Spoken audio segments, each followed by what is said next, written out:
V odzokách zvládol, teraz už poslal bez puku na zem a toto už ničím neprejde. Toto už som len čakal, kedy sa stane, lebo toto jeho striedanie, to už smrdelo faulom. Už tam bol late hit, boli tam hore ruky v súboji a toto je úplná hlúposť. Úplne zbytočný útočný faul, Rosančič bez puku. Tu to vidíme. To je extrém.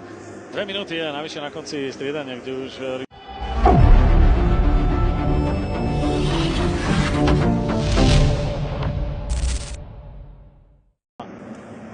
v odzokách zvládol, teraz už poslal bez puku na zem a toto už ničím neprejde.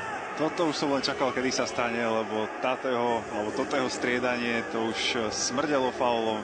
Už tam bol late hit, boli tam hore ruky v súboji a toto je úplná hlúposť. Úplne zbytočný útočný faul, Rosančič bez puku.